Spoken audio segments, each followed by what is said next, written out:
Hello and welcome to all of you in my channel Education and Learning Blue Chip Finance. In this video, we are going to discuss Introduction to Accounting, Journal, Ledger and Trial Balance related to paper 2010 of ICOM 1 FBIS. So extensive question which is asked in the question paper to record the following transactions in the journal, post into the ledger and prepare a trial balance. So here is the question. January 1, Wazir started business with cash rupees 2 lakh. January 2 deposited cash into bank rupees 120,000. January 3 purchased good for cash rupees 10,000 and so on. So इसको start करते हैं जी। तो यहाँ से one by one एक transaction को मैं record करना शुरू करूँगा। ये मैं हर वीडियो के अंदर आपको बताता हूँ कि आप जब भी आपने जर्नल बनाना है आपने कंबाइन बनाना है। ये जस्ट आपको दिखाने के लिए इसको मैं स्प्लिट कर देता हूँ इस टेबल को, ताकि आपको इजीली ट्रांजैक्शन जो है वो समझ में आ सके। तो 1 जनवरी को वजीर started business with cash rupees 2 lakh. तो बिजनेस के अंदर कैश इंजेक्ट हुआ है, आपके पास कैश आया है। तो कैश इज़ योर एसेट और एसेट का फेवरेबल बैलेंस हमेशा डेबिट होता है। फेवरेबल मींस उसका बढ़ना। और चूँकि ये डबल एंट्री बुक कीपिंग है, तो दूसरा एस्पेक्ट जो है कि ये जो कैश है ये किस सेंस के अंदर आपके पास आया है, तो ये कैपिटल की सूरत में आपके पास आया है और कैपिटल का फेवरेबल बैलेंस हमेशा क्रेडिट होता है। तो cash account debit to capital account credit. Second entry है जी, January 2 deposited cash into bank rupees 1,20,000। तो आपने जस्ट एसेट की, कैश चूँकि आपका एसेट है, जस्ट आपने उसकी शेप चेंज की है। आपके पास जो लिक्विड कैश था आपने उसको अपने ही बैंक अकाउंट में ट्रांसफ़र कर दिया। तो bank is as well your asset. So bank account debit और कैश जो आपके पास से गया आपने उसको क्रेडिट कर दिया, क्योंकि कैश भी आपका एसेट है और बैंक भी आपका एसेट है। तो जिस फॉर्म में ये इंजेक्ट हुआ है उसको आपने डेबिट कर दिया और जो आपका आउट गोइंग है यहाँ से उसको आपने क्रेडिट कर दिया। 3 जनवरी की एंट्री है जी, परचेज गुड्स फॉर कैश। जब भी आप परचेज करते हैं तो वो आपके लिए एसेट है और गुड्स जब भी लिखे होंगे तो आप, चूंकि गुड्स किसी स्पेसिफिक चीज़ का नाम नहीं है, तो आप परचेजेस को ही डेबिट करेंगे। परचेजेस अकाउंट को डेबिट कर दिया आपने और ये आप कैश परचेज कर रहे हैं तो कैश अकाउंट को आपने क्रेडिट कर दिया। फिर जनवरी 4 की एंट्री है, purchase goods from Nadeem on credit rupees 20,000।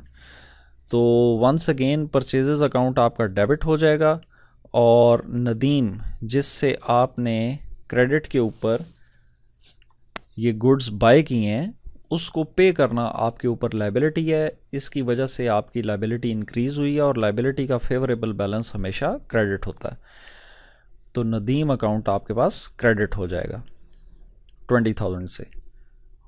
5 जनवरी की एंट्री है, सोल्ड गुड्स फॉर कैश। जब भी आप गुड्स को सेल करेंगे तो कैश आपको मिलेगा, अगर आप कैश सेल कर रहे हैं तो 30,000 कैश आपके पास इंजेक्ट हो रहा है। तो ये एसेट है जिसकी वजह से एसेट आपका बढ़ रहा है। और जो दूसरा एस्पेक्ट है एंट्री का कि ये कैश किस सूरत में आपको मिल रहा है, तो सेल्स इज़ योर रेवेन्यू और रेवेन्यू का जो फेवरेबल बैलेंस है वो हमेशा क्रेडिट होता है। तो cash account to sales account. जनवरी 6 की एंट्री है, sold goods on credit to Kashif. तो जस्ट कैश को काशिफ से आपने रिप्लेस कर देना है। ये आपको नियर फ्यूचर के अंदर ये पैसा मिलना है और इस सेंस में काशिफ आपके लिए एसेट है। जनवरी 7 को purchase building ₹40,000 and paid by cheque. अब इस परचेज के अंदर स्पेसिफिक चीज़ का नाम आ गया बिल्डिंग, तो हम परचेजेस नहीं लिखेंगे। परचेजेस सिर्फ हम गुड्स जब मेंशन होता है तो तब हम लिखेंगे। इस सूरत में हम जो भी एसेट बाय किया गया उसको डेबिट कर देंगे।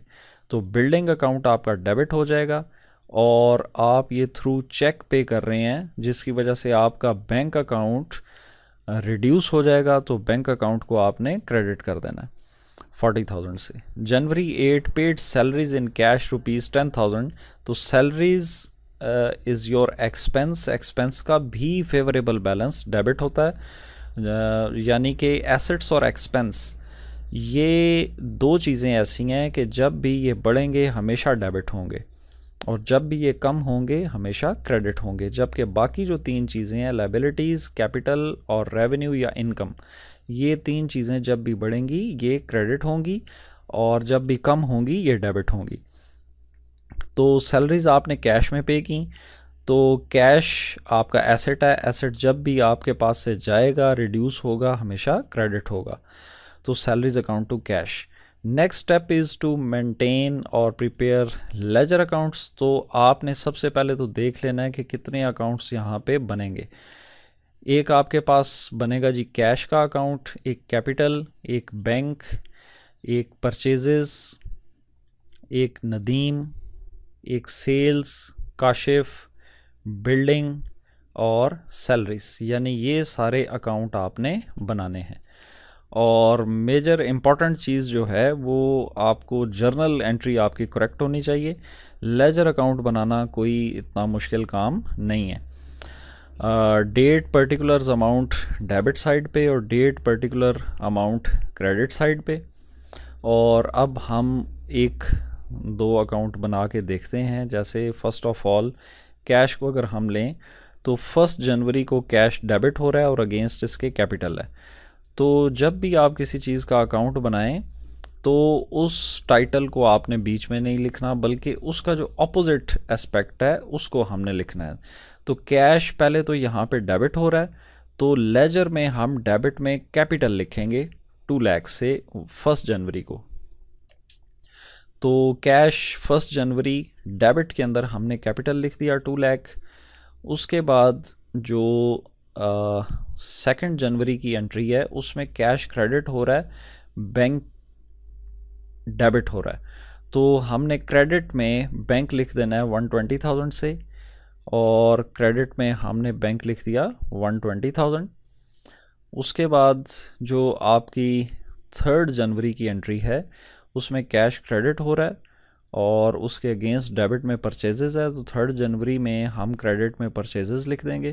3 जनवरी क्रेडिट में परचेजेस 10,000। और उसके बाद 4 जनवरी में कैश इन्वॉल्व नहीं है। 5 जनवरी की एंट्री में कैश इन्वॉल्व है, कैश डेबिट हो रहा है और उसके अगेंस्ट सेल्स है। तो 5 जनवरी हम डेबिट में सेल्स लिखेंगे 30,000। 5 जनवरी डेबिट में सेल्स आ गया 30,000। उसके बाद 6 जनवरी में भी कैश इन्वॉल्व नहीं है, 7th की एंट्री में भी कैश इन्वॉल्व नहीं है, लेकिन 8th की एंट्री में कैश इन्वॉल्व है, कैश क्रेडिट हो रहा है यहाँ पे और उसके अगेंस्ट है सैलरीज। तो हम 8 जनवरी को क्रेडिट में सैलरीज लिखेंगे 10,000, सैलरीज 10,000 और यहाँ पर आकर हम अब बैलेंस कर लेंगे। इसकी डेबिट साइड है 2,30,000 और क्रेडिट साइड इसकी शॉर्ट है 90,000 से। तो ये हम बैलेंस ले लेंगे यहाँ पे 90,000 और ट्रायल बैलेंस में ये रिवर्स जाएगा, यानी कैश आपका डेबिट में ट्रायल बैलेंस में लिखेंगे हम 90,000 और ट्रायल बैलेंस को अगर हम देखें तो हमने डेबिट में लिख दिया 90,000। इसी तरह एक और अकाउंट देखते हैं जी, हम कैपिटल को देख लेते हैं। कैपिटल की एक ही एंट्री है 1 जनवरी की और कैपिटल अकाउंट यहाँ पे क्रेडिट हो रहा है। उसके अगेंस्ट क्या है जी, कैश। 1 जनवरी को कैश जो है कैपिटल के अगेंस्ट है। तो हम 1 जनवरी को कैपिटल अकाउंट में कैश को क्रेडिट कर देंगे 2 लाख से। तो जो कैपिटल अकाउंट है उसमें हमने 1 जनवरी को 2 लाख से कैश को क्रेडिट कर दिया और इसके अलावा और कोई एंट्री नहीं है इससे रिलेटेड, तो बैलेंस आ जाएगा जी 2 लाख। और ये डेबिट में बैलेंस है तो हम ट्रायल बैलेंस में इसको क्रेडिट में लिखेंगे। तो ट्रायल बैलेंस के अंदर कैपिटल अकाउंट क्रेडिट में आ गया 2 लाख। इसी तरह एक और अकाउंट को देख लेते हैं और वो देख लेते हैं जी हम बैंक अकाउंट को। तो बैंक अकाउंट की हम एंट्रीज़ को अगर देखें तो 1 जनवरी की एंट्री में बैंक इन्वॉल्व नहीं है, 2 जनवरी की एंट्री में बैंक इन्वॉल्व है। बैंक अकाउंट डेबिट हो रहा है और इसके अगेंस्ट है कैश, तो हम डेबिट में कैश लिखेंगे 120,000 2 जनवरी, और 2 जनवरी को 120,000 डेबिट में हमने कैश के साथ लिख दिया। फिर उसके बाद 3 जनवरी की एंट्री में भी कैश बैंक इन्वॉल्व नहीं है, 4th में भी इन्वॉल्व नहीं है, 5th में भी नहीं है, 6th में नहीं है, लेकिन 7 में है। 7 जनवरी को बैंक अकाउंट क्रेडिट हो रहा है और उसके अगेंस्ट है बिल्डिंग, और 7 जनवरी को हम क्रेडिट में बिल्डिंग लिखेंगे 40,000, तो 40,000 आ गया क्रेडिट में बिल्डिंग के साथ 7 जनवरी को। दोनों साइड्स बैलेंस कर लेंगे। आपकी ग्रेटर साइड जो है वो डेबिट साइड है 120,000, तो 120,000 दोनों तरफ लिखेंगे, और क्रेडिट साइड आपकी शॉर्ट है 80,000 से, और 80,000 जो है ये आपका ट्रायल बैलेंस में डेबिट में चला जाएगा और बैंक अकाउंट आपने डेबिट में लिख देना है 80,000। इसी तरह ये सारे अकाउंट्स जो हैं ये बनेंगे। आप यहाँ पे वीडियो को थोड़ी देर पॉज करके आप इनको नोट भी कर सकते हैं। ये परचेज अकाउंट है और इसका जो बैलेंस है वो 30,000 क्रेडिट में है, ट्रायल बैलेंस में ये डेबिट में चला जाएगा। नेम्स अकाउंट जो है ये इसका बैलेंस डेबिट में 20,000 है, ट्रायल बैलेंस में ये क्रेडिट में चला जाएगा। इस तरह सेल्स अकाउंट का बैलेंस डेबिट में है 42,000 और ट्रायल बैलेंस में ये क्रेडिट में चला जाएगा 42,000। काशिफ का जो अकाउंट है इसका बैलेंस 12,000 क्रेडिट है, जबकि ट्रायल बैलेंस में ये डेबिट साइड पे चला जाएगा। इसी तरह बिल्डिंग अकाउंट क्रेडिट में है 40,000 और ट्रायल बैलेंस में ये डेबिट में 40,000 चला जाएगा। इसी तरह सैलरीज़ क्रेडिट में है 10,000 और ये भी आपका डेबिट में चला जाएगा 10,000 के साथ ट्रायल बैलेंस में। अब यहाँ पे अगर आप गौर करें तो मैंने जो 5 चीज़ें आपको बताई, एसेट्स और एक्सपेंसेस का फेवरेबल बैलेंस हमेशा डेबिट होता है, और बाकी 3 चीज़ें जो हैं कैपिटल, लायबिलिटीज़ और रेवेन्यू, इन 3 चीज़ों का जो फेवरेबल बैलेंस है वो हमेशा क्रेडिट होता है। तो इसके अंदर अगर आप देखें कैश आपका एसेट है तो इसका फेवरेबल बैलेंस जो है वो डेबिट है, कैपिटल आपका उसका फेवरेबल बैलेंस क्रेडिट है। इस तरह बैंक में अगर आपके पास कोई अमाउंट पड़ी हुई है तो बैंक भी आपका एसेट है, परचेजेस भी आपका एसेट है, दोनों के फेवरेबल डेबिट में लिखे हुए हैं। नेम को आपने पैसा पे करना है क्योंकि आपने इनसे चीज़ें क्रेडिट के ऊपर परचेज़ की थी, तो ये लायबिलिटी है, favourable balance credit. Sales is your revenue, favourable balance credit. Kashif से आपने अमाउंट वसूल करनी है, लेनी है, रिसीव करनी है नियर फ्यूचर में, तो ये आपका एसेट है। बिल्डिंग आपका एसेट है, फेवरेबल बैलेंस डेबिट, और सैलरीज आपका एक्सपेंस है, फेवरेबल बैलेंस डेबिट। उसके बाद इनको आप बैलेंस कर लेंगे, डेबिट और क्रेडिट साइड दोनों इक्वल आनी चाहिए। उसके बाद जो इसके शॉर्ट क्वेश्चंस हैं, first of all what is meant by double entry system. Previous papers में भी ये आ चुका है, हम उधर भी डिस्कस कर चुके हैं कि ये एक अकाउंटिंग मेथड है जिसके अंदर हम हर ट्रांजैक्शन को डुअल एस्पेक्ट्स में देखते हैं, डेबिट और क्रेडिट, और इन दोनों का जो डेबिट और क्रेडिट साइड है इन दोनों का बैलेंस हमेशा बराबर आना चाहिए। तो it is an accounting method of recording transaction in which at least 2 accounts are used in debit and credit aspects. In double entry book keeping debit side must be equals to credit side. फिर G what are the main objectives of book keeping.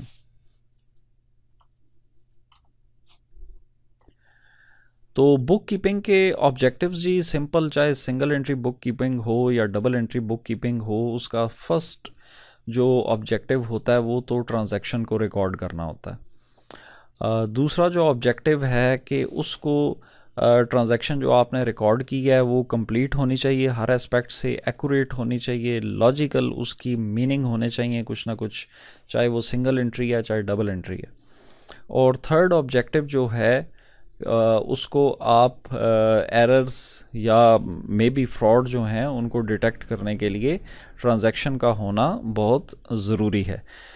Short questions में इतने enough होते हैं, लेकिन अगर आप मज़ीद आगे लिखना चाहते हैं तो इसकी मदद से आप आगे इसको पोस्ट करते हैं लेजर में, जहाँ से आपको बैलेंसेस मालूम होते हैं। उसके बाद आप ट्रायल बैलेंस के अंदर लेके जाते हैं, जो कि फाइनेंशियल स्टेटमेंट्स बनाने के लिए बहुत ज़रूरी है, लेकिन शॉर्ट क्वेश्चन में इतना अनफ है। फिर write down the main advantages of double entry system, ये भी प्रीवियस पेपर्स में ये क्वेश्चन आ चुका है और हम वहाँ पे इसको डिस्कस भी कर चुके हैं कि it provides more accurate record of the transaction, errors को रिड्यूस करने में मदद मिलती है, इवन फ्रॉड्स भी इसमें डिटेक्ट हो जाते हैं। It provides better picture for decision making, इसकी मदद से आप जो फैसला साजी है, जो डिसीजंस हैं, उनको लेने के लिए एक वैलिड और क्लियर पिक्चर आपको प्रोवाइड होती है।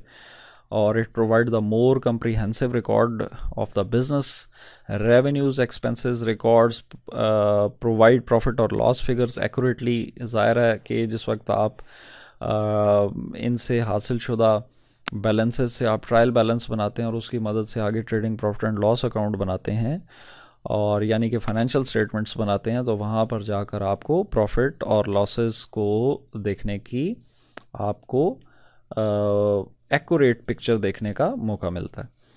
फिर what is business entity concept?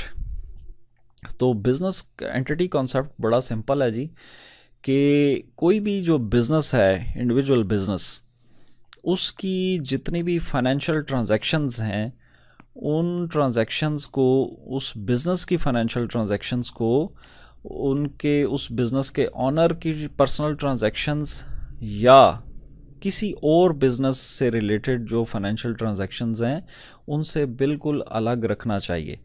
तो according to business entity concept, all financial transactions related to business must be taken और considered separately other than owners and other businesses. जो accounting, what is accounting period concept? तो accounting period concept ये है जी कि आप एक time period को, आप टाइम पीरियड या टाइम स्पैन को सिलेक्ट करते हैं अपनी जितनी भी फाइनेंशियल ट्रांजैक्शंस हैं या स्टेटमेंट्स हैं वो बनाने के लिए। और वो अकाउंटिंग पीरियड जो है वो आपका कैलेंडर ईयर भी हो सकता है या फिस्कल पीरियड भी हो सकता है। इसके अलावा ये वीकली भी बनाई जा सकती हैं, मंथली भी और क्वार्टरली भी बनाई जा सकती हैं। कैलेंडर और फिस्कल ईयर में या कैलेंडर और फिस्कल पीरियड में ये फ़र्क है कि कैलेंडर ईयर जो होता है वो जनवरी टू दिसंबर होता है, जबकि फिस्कल ईयर जो है इसके अंदर 2 ईयर्स इन्वॉल्व हो जाते हैं, लेकिन टाइम पीरियड 1 साल का ही होता है, लेकिन उसके कुछ टाइम पीरियड 1 साल से लिया जाता है और कुछ टाइम पीरियड दूसरे साल से लिया जाता है। यानी फॉर एग्ज़ाम्पल अगर मैं कहूँ जुलाई 1 टू जून 30, तो ये फिस्कल ईयर जो है ये कहलाएगा। इसके अलावा ये वीकली, मंथली या क्वार्टरली भी ये बनाई जा सकती हैं।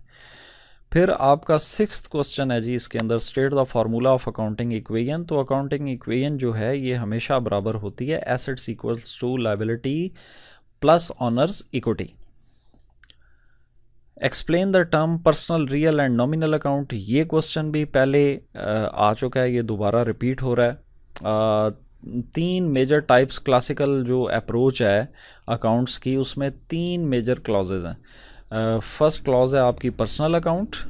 पर्सनल अकाउंट के अंदर तमाम जो अकाउंट्स हैं जो पर्सनस के नाम से हैं, जो रियल पर्सनस के नाम से हैं, या उसके अंदर कोई ऑर्गेनाइजेशंस भी हो सकती हैं, उनके तमाम के तमाम अकाउंट्स जो हैं वो पर्सनल अकाउंट्स के अंदर आएंगे। जबकि रियल अकाउंट्स के अंदर जितने भी आपके टेंजेबल और इनटेंजेबल एसेट्स हैं वो सारे के सारे आपके रियल अकाउंट्स के अंदर आएंगे। टेंजेबल एसेट्स जो वो होते हैं जो कि अपनी फ़िज़िकल एग्जिस्टेंस रखते हैं, फॉर एग्जांपल बिल्डिंग है, मशीनरी है, फर्नीचर है, लैंड है, ये तमाम के तमाम आपके टेंजेबल एसेट्स जो हैं ये कहलाएंगे। जबकि इनटेंजेबल एसेट्स जो हैं वो अपनी फ़िज़िकल एग्जिस्टेंस नहीं रखते, लेकिन वो एसेट्स कंसिडर किए जाते हैं। फॉर एग्जांपल गुडविल है, पेटेंट्स है, ये सारे के सारे आपके रियल अकाउंट्स के अंदर आते हैं। तो real account consist on two types of assets, tangible and intangible assets. Nominal accounts जो हैं, जितने भी बाकी आपके एक्सपेंसेस हैं या इनकम्स हैं, प्रॉफिट हैं, लॉसेस हैं, ये सारे के सारे आपके नॉमिनल अकाउंट्स के अंदर कंसिडर किए जाते हैं। 8th क्वेश्चन है जी आपका, what is journal and why it is called day book. तो ये क्वेश्चन भी पहले आ चुका है, वो कंपैरिजन के साथ आया था लेजर के। जर्नल जो है ये आपकी फर्स्ट बुक ऑफ एंट्री है, जो ट्रांजैक्शन आपकी जो अकाउंटिंग इंफॉर्मेशन है उसको फर्स्ट ऑफ ऑल आप जिस बुक में रिकॉर्ड करते हैं, ये अभी ऊपर आपने देखा, इसको हम जर्नल बोलते हैं। और ये इसके अंदर जर्नल के अंदर डबल एंट्री बुक कीपिंग हम यूज़ करते हैं। तो ये पहले भी बात हो चुकी है बुक कीपिंग के अंदर के डुअल एस्पेक्ट इसके अंदर इस्तेमाल होता है, डेबिट और क्रेडिट, और डेबिट और क्रेडिट दोनों आपस में इक्वल होने चाहिए। ये चूँकि डे बाय डे जितनी भी अकाउंटिंग इन्फॉर्मेशन है उससे मुतलिक ट्रांजैक्शंस इसके अंदर रिकॉर्ड की जाती हैं, तो ये वजह है कि इसको डे बुक भी बोला जाता है। Define the terms assets and liabilities. Assets जो हैं हर वो चीज़ जो कि एक कंपनी या कोई इंडिविजुअल शख्स ऑन करता है वो उसके लिए एसेट है, और उस एसेट से आप फ्यूचर का कोई भी मॉनेटरी बेनिफिट जो है वो हासिल कर सकते हैं। और एसेट्स जो हैं ये टेंजेबल भी हो सकते हैं और इनटेंजेबल भी। टेंजेबल एसेट्स और इनटेंजेबल ऊपर रियल अकाउंट्स में हम डिस्कस कर चुके हैं कि ये क्या हैं। इसके अलावा एसेट्स जो हैं वो फिक्स्ड एसेट्स भी होते हैं, करंट एसेट्स भी होते हैं, और लॉन्ग टर्म एसेट्स भी आपके होते हैं। फिक्स्ड एसेट्स वो होते हैं जो नॉर्मली अदर दैन डेप्रिसिएशन उनके अंदर कोई चेंज नहीं आती, जबकि जो करंट एसेट्स हैं ये वो एसेट्स हैं जो आपके विद इन 1 ईयर आपको मिलने हों या विद इन 1 ईयर वो आपके लिए एसेट कंसिडर किए जा सकें, जैसे कि कैश है, बिल रिसीवेबल्स हैं, अकाउंट रिसीवेबल्स हैं, ये सारे। और जो लायबिलिटीज़ हैं, जो भी आपने ऑब्लिगेशंस हैं आपके ऊपर, चाहे वो शॉर्ट टर्म हो चाहे वो लॉन्ग टर्म हो, जो आपने दूसरे लोगों को या कंपनीज़ को आपने पे करनी है, आपने या आपकी कंपनी ने, ये आपके ऊपर लायबिलिटीज़ हैं। What you owe to other parties are called liabilities, और simply liabilities are financial obligations. तो ये फाइनेंशियल ऑब्लिगेशंस शॉर्ट टर्म की भी होती हैं जिनको हम करंट लायबिलिटीज़ का नाम भी देते हैं, और ये जो करंट लायबिलिटीज़ होती हैं, ये शॉर्ट टर्म लायबिलिटीज़ हैं, ये विद इन 1 ईयर पेएबल होती हैं, ये 1 साल के अंदर अंदर आपने पे करनी है। जबकि जो लॉन्ग टर्म लायबिलिटीज़ हैं ये more than 1 year time span involve होता है इनको पे करने में। इसके अलावा जो इस पेपर के अंदर जो MCQs इनसे मुतल्लिक पूछे गए हैं, introduction, journal, ledger, trial balance और ओवरऑल अकाउंटिंग के जो MCQs हैं। फर्स्ट MCQ है, proper and fair planning of expenditure help us to ensure proper use of, इसका करेक्ट ऑप्शन है इनकम, कि इनकम का जो भी आप अर्न करते हैं उसका जो एक्सपेंडिचर्स में आप पे करते हैं पैसा, वो प्रॉपर और फेयर प्लानिंग एक्सपेंडिचर की आपकी इनकम को प्रॉपर यूज़ के लिए इंश्योर करती है। इन double entry system interest on capital is calculated on closing capital के ऊपर ये कैलकुलेट किया जाता है, जो कि फाइनल अकाउंट में आप देखेंगे भी, शायद किसी जगह पे आए इंटरेस्ट ऑन कैपिटल। और which of the following is an asset, machinery, creditors for good, bank loan, bills payable. तो ये दोनों तो आपकी बल्कि तीनों ऑब्लिगेशंस हैं, तो ये लायबिलिटीज़ हो सकती हैं, एसेट्स नहीं हो सकते। जो एसेट है वो यहाँ पर मशीनरी है। इसके अलावा जो when saleable goods are bought in a business, it is said to be purchases, जो भी गुड्स आप सेल करने के लिए बाय करते हैं वो आपकी परचेजेस कहलाती हैं। इसके अलावा जी जो फिफ्थ एमसीक्यू है आपका वो है, इन double entry system of book keeping every business transaction effects. तो ये दो अकाउंट्स को ये इफेक्ट करती है, तो करेक्ट ऑप्शन है 2 accounts. Events related with money are called monetary events. जो मनी से रिलेटेड कोई भी इवेंट्स हैं उनको रिकॉर्ड करने को, या जब हम रिकॉर्ड करेंगे तो उनको हम मॉनेटरी इवेंट्स का नाम देते हैं। All events relevant to business must be measurable in terms of money. Business के अंदर जितने भी इवेंट्स हैं उनको हम जो मेजर करते हैं, जर्नल के अंदर हम उनको रिकॉर्ड करते हैं, वो हमेशा उसको मॉनेटरी टर्म के अंदर या मनी के अंदर हम उसको रिकॉर्ड करते हैं। 8th एमसीक्यू है जी कि discount allowed are, correct option है जी given by us when we sell goods on credit. हम जिस वक्त उधार के ऊपर जब कोई भी गुड्स वगैरह सेल करते हैं तो उसकी अमाउंट की रिकवरी के लिए हम डिस्काउंट्स वगैरह अलाउ करते हैं। A transaction taking place with an outside person or business is called external transaction कहलाती है। The system of recording transaction on dual aspect concept is double entry। ये बहुत दफ़ा हम डिस्कस कर चुके हैं, डबल एंट्री है।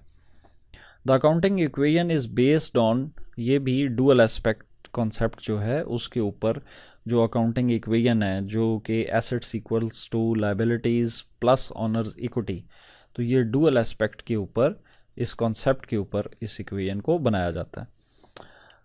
12th एमसीक्यू है जी, अकाउंट्स रिलेटिंग टू पर्सन और फर्म आर कॉल्ड। ये भी हम शॉर्ट क्वेश्चन में डिस्कस कर चुके हैं। ये पर्सनल अकाउंट हैं जो कि एसेट्स फिज़िकल और नॉन फिज़िकल एसेट्स हैं वो रियल अकाउंट्स कहलाते हैं, जबकि एक्सपेंसेस, प्रॉफिट्स, लॉसेस, इनकम का जो अकाउंट है उसको हम नॉमिनल अकाउंट कहते हैं। तो ये चूंकि पर्सन्स या फर्म्स का अकाउंट है तो ये पर्सनल अकाउंट।